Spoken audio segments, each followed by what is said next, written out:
Tú eres mi amado, por Henry Nouwen. Capítulo 2. Cómo convertirse en el amado. Querido amigo, ser el amado es el origen y la plenitud de la vida del espíritu. Digo esto porque, en cuanto vemos un pequeño destello de esta verdad, nos ponemos en camino a la búsqueda de la plenitud de esa verdad, y no nos detenemos hasta encontrarla y reposar en ella. Desde el momento en que intentamos encontrar la verdad de ser el amado, nos enfrentamos a la llamada de convertirnos en lo que realmente somos. Convertirnos en amados es el gran viaje espiritual que tenemos que hacer. Las palabras de San Agustín: Dios mío, mi alma está turbada hasta que descanse en ti, expresan perfectamente el significado de este viaje. Sé que el hecho de buscar constantemente a Dios, de luchar sin cesar para descubrir la plenitud del amor, de ansiar siempre la posesión de la verdad completa, es un indicio de que ya se me ha permitido un cierto gusto de Dios, del amor y de la verdad. Solo tengo que seguir buscando algo que ya hasta cierto punto he encontrado. ¿Cómo puedo buscar la belleza y la verdad sin tener algún conocimiento de ellas en el fondo de mi corazón? Parece que todos los seres humanos guardamos muy profundamente en nosotros la memoria del paraíso perdido. Quizá la palabra inocencia sea más adecuada que la palabra paraíso. Éramos inocentes hasta que empezamos a sentirnos culpables. Estábamos en plena luz antes de entrar en el mundo de las tinieblas. Estábamos en nuestro hogar antes de empezar a buscarlo. En los profundos repliegues de nuestras mentes y de nuestros corazones está escondido el tesoro que buscamos. Sabemos algo de su maravilla y conocemos que es una simple premonición del don que deseamos por encima de todo, una vida más fuerte que la muerte. Es cierto que somos los amados, pero tenemos que convertirnos interiormente en amados. Es cierto que somos hijos de Dios, pero tenemos que llegar a serlo interiormente. Es cierto que somos hermanos y hermanas, pero tenemos que llegar a serlo interiormente. Si todo esto es cierto, ¿qué asidero podemos hallar que nos ayude en este proceso? Si la vida espiritual no es simplemente el camino del ser, sino el camino de llegar a ser, ¿cuál es la naturaleza de este llegar a ser? Dado tu pragmatismo, me preguntarás cómo avanzar, desde la primera a la segunda inocencia, desde la primera a la segunda infancia, de ser amado, a tener conciencia de serlo. Es una pregunta tan importante que nos lleva a abandonar todo romanticismo o idealismo y a descender a la pura concreción de nuestras vidas diarias. Convertirse en el amado significa hacer realidad que nuestra condición de amados se concrete en todo lo que pensamos, decimos o hacemos. Esto inicia un largo y penoso proceso de apropiación, o para expresarlo mejor, de encarnación. Si el ser amado es solo poco más que un hermoso pensamiento o una idea que planea sobre mi vida para ayudarme a no caer en la depresión, no se da ningún cambio radical. Lo que se requiere es llegar a sentirse amado en las situaciones comunes de mi diaria existencia y poco a poco llenar el vacío que se produce entre lo que sé que debo ser y las incontables y específicas realidades de mi vida. Convertirse en el amado es hacer descender la verdad que se me ha revelado a la realidad ordinaria de lo que soy de hecho, a lo que pienso, hablo y hago hora tras hora. Cuando pienso en tu vida, en la de Robin, en la de vuestros amigos, soy consciente de las presiones que sufrís. Robin y tú vivís en un pequeño apartamento en el centro de Nueva York. Tienen que trabajar para pagar el alquiler y alimentarse.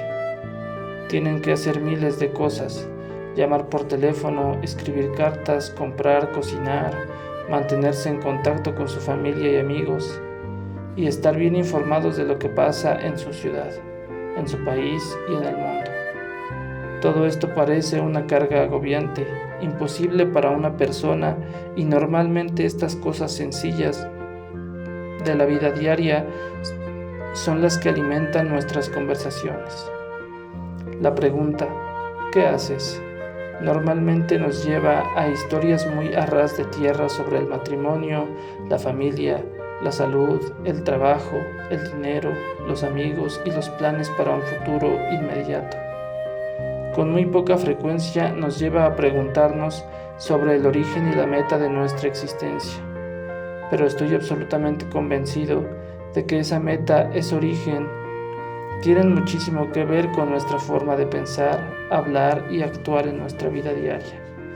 Cuando nuestra verdad más profunda es que somos los amados, y cuando nuestro mayor gozo y nuestra paz provienen de aspirar a ser plenamente nuestra esa verdad, está claro que eso llegará a tener un eco palpable en nuestra manera de comer, beber, hablar, amar, divertirnos y trabajar. Cuando las corrientes más profundas de nuestra vida no influyen nada en las olas de la superficie, nuestra vitalidad decae y termina por languidecer y zozobrar en el aburrimiento, aun cuando estemos ocupados. Por eso me he propuesto ahora hablarte de este proceso de llegar a ser el amado y de cómo puede ser concretado con precisión en nuestra vida diaria. Lo que voy a intentar describir son las mociones del espíritu, cómo se producen en nosotros y nuestro alrededor. Como bien sabes, vivimos en una época dominada por el cientificismo del mundo de la psicología. Sabemos mucho sobre emociones, pasiones y sentimientos. Nos hemos hecho conscientes de las muchas conexiones que existen entre nuestras experiencias primeras y nuestras conductas actuales. Nos hemos hecho sofisticado bastante a la hora de enfocar nuestro desarrollo psicosexual y podemos identificar con bastante facilidad los momentos en los que nos sentimos como víctimas y los de libertad real. Sabemos lo que significa encerrarnos a la defensiva, proyectar nuestras propias necesidades y miedos en los demás, que nuestras dudas puedan interferir en el camino de nuestra creatividad. Me pregunto si en nuestro camino espiritual se da la misma claridad que en nuestro camino psicológico. Podemos ser tan conscientes del misterioso proceso de llegar a ser los amados como lo somos a la hora de conocer la dinámica de nuestra psique. Puedes preguntarte si la psicodinámica es realmente tan diferente a la de las mociones del espíritu. Pienso que sí. Aunque se conectan e interfieren de muchas maneras, quiero describir cómo las mociones del espíritu del amor se manifiestan en nuestra vida diaria y cómo podemos seguir unos métodos para identificar estas mociones y responder a ellas.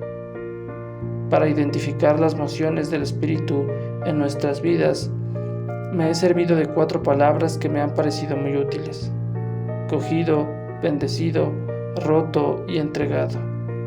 Estas palabras resumen mi vida como sacerdote, porque cada vez que me reúno a la mesa con los miembros de mi comunidad, cojo el pan, lo bendigo, lo parto y lo doy. Estas palabras resumen también mi vida como cristiano, porque tal estoy llamado a convertirme en pan del mundo, un pan que es escogido, bendecido, roto y entregado.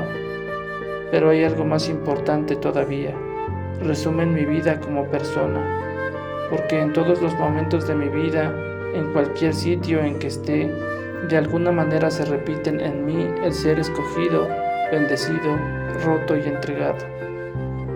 Debo decir que estas 4 palabras se han convertido en las más importantes de mi vida. Solo gradualmente, su significado se me hacía conocido, y creo que jamás llegaré a conocerlas en toda su profundidad. Son las palabras más personales, al mismo tiempo que las más universales. Expresan la verdad más espiritual y la más secular. Nos hablan de la conducta más divina y más humana. Abarcan lo más sublime y lo más bajo, a Dios y a las personas. Expresan muy sucintamente la complejidad de la vida y abarcan su misterio insondable. Son la clave para entender no solo las vidas de los grandes profetas de Israel y la vida de Jesús de Nazaret, sino también nuestras vidas.